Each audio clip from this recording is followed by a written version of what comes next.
You are listening and watching to a very special podcast. I'm quite excited about what's going to happen next. Ben was wiping his eyes. I'm sorry. I didn't mean to look so pathetic. He said, God, I'm crying like a stupid girl. Only girls cry. Cruel just shook her head. No, not girls cry. I remember Mika was crying a bit.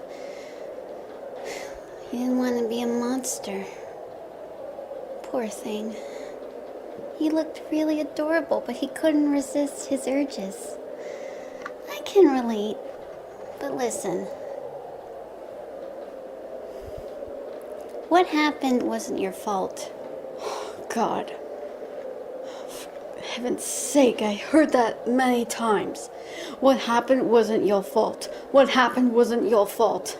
It is my fault. No, it isn't. None of this is your fault. I'm to blame for what happened in the ocean. That's because Crispin Dirge told you. And yes, I know his real name. You know why? Because he hates his first name. He always wants to go by Joseph because, well, he has a very connection with the prince. Really? The one from the Fireburn Hills? Yep, that's the one.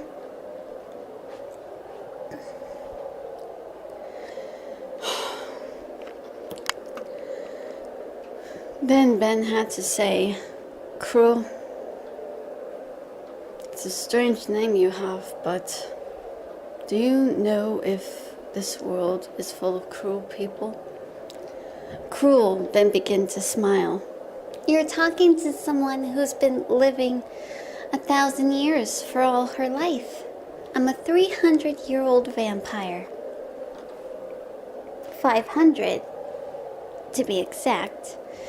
So I know pretty much everything. However, her smile faded and she said, yes, it's a really sad, cold world here. A really damn cold night. And you're trying to figure out what's in this type of city. But if you look past the cold, damn looking place, you can see there's some beauty in it. And you also should know, you should appreciate your life. I appreciate life, Taylor said. My family did, before they died. Ben said, but do you appreciate yours, Ben? Of course I do, but... But what?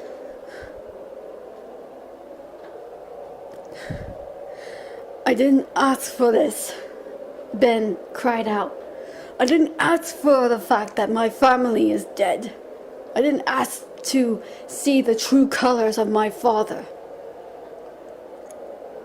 That's when Cruel then told him, I believe your father is quite connected to what happened to your family. Ben raised his head up in surprise. All of a sudden he followed, saying, No, it can't be. Oh, can it? Cruel said, listen, you can't expect me to believe that. He done a lot of things, but I bet he loved his family no matter what. He never loved his family. He didn't even love you. You want to know why? Because I found this. And I couldn't believe how much of a monster he is. And besides, you don't need to be a demon, vampire, or even more to be part of the army to be a monster. I suggest you read it, Cruel said. You might see what goes on inside of his head. Ben was curious, so he looked through the journal. It looked like he was reading one of the most controversial books, but he read it anyway. He couldn't believe it. In the journal entries, it explained how Marcello was into art and every single selfish being of his persona. But then when he met Calypso, everything changed, and he only wanted her. But when Calypso talked about having children, he didn't want that. But Calypso just wanted to have children because after seeing so many little pets of little kids, that made Marcello convinced. So they had kids, but Marcello was disgusted by the fact that he had to care for them. He thought of them as just gross, disgusting, despicable, and just outright messy little brats. Ben couldn't believe his eyes. I am a disgrace, as well as my siblings? Then Ben read something that made him broke down crying again. The reason behind the stillborn baby, there was no stillborn. This part was created by Marcello's doing. Marcello was the one that caused the baby to die and caused the mother, Calypso, to suffer as well, as she was dying from all the birthing. What's worse, Marcello wrote in an entry about how he managed to see Isaiah play by the river, and all of a sudden, Marcello was trying to talk to Isaiah. Isaiah knew something was wrong with his father. Isaiah was a little nervous, but Marcello broke down, grabbed Isaiah by the throat, and broke his neck. The same thing happened with Charlie. Charlie was just busy, and Marcello caught him studying and also dating, and Marcello embarrassed Charlie. Charlie confronted Marcello about this, and Marcello suddenly began to, dealt with him in the most brutal fashion, as he described it as a wonderful piece of art. Another piece for his so-called collection. And everything led right back to Myth. He made sure that she would be executed, so he wouldn't have to deal with her or any of his sons. And also for Dawn. Marcello couldn't stand the fact that Dawn wasn't good enough for this man that she married. Dawn was just there on her wedding night, after she and her lover had consummate passions. The two of them were just sleeping in bed. Dawn woke up to hear an intruder. She went to see who it was. The husband was concerned for her safety, and Dawn said there was somebody trying to break in. The husband left, and Dawn was left alone. But then she felt someone pulled her back into the room, put her down on the bed. Dawn knew it was her father. She was told everything that happened, and the last thing that she saw before she died was Marcello leaning over and seemingly stabbed her in the chest. Ben read that Marcello wanted to keep Ben to be his assistant. Even this spoiled brat of a mama's boy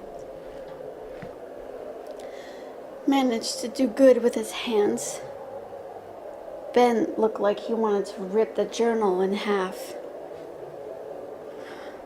He used me because I was good with my hands, with my own work. Cruel just looked at him. You have to admit, he's quite a despicable bastard. Ben threw the journal down. Ah! I can't believe you would do this to me.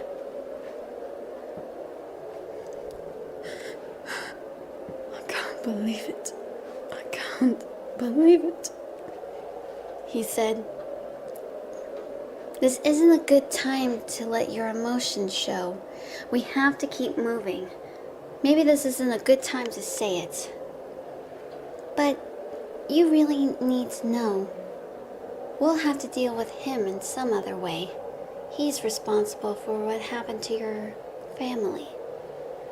He didn't like children. He only cared about was your wife. So what do you say to that? Wouldn't that be impressive? Ben nodded. Yes. My beloved family in shambles, all because of my father's selfishness.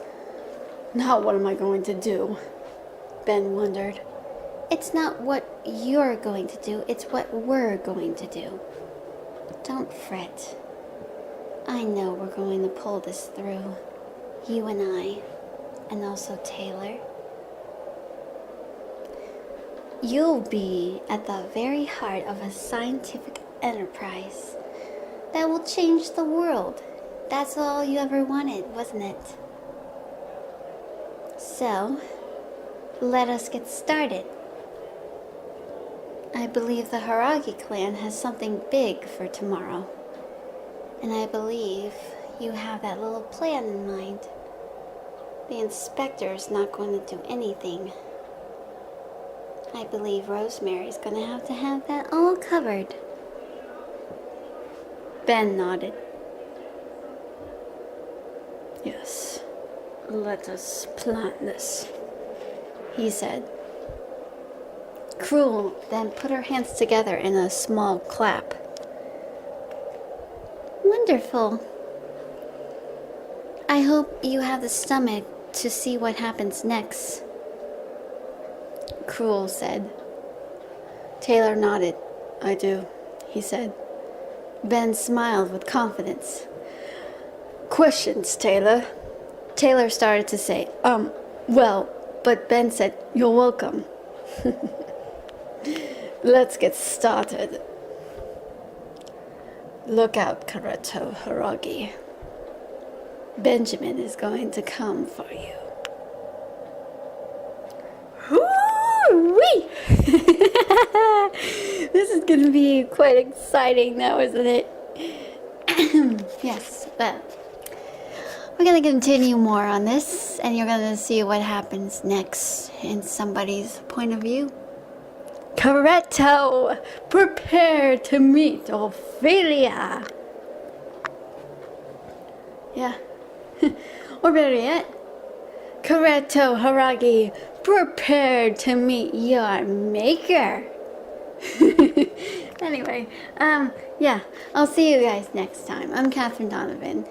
Take care.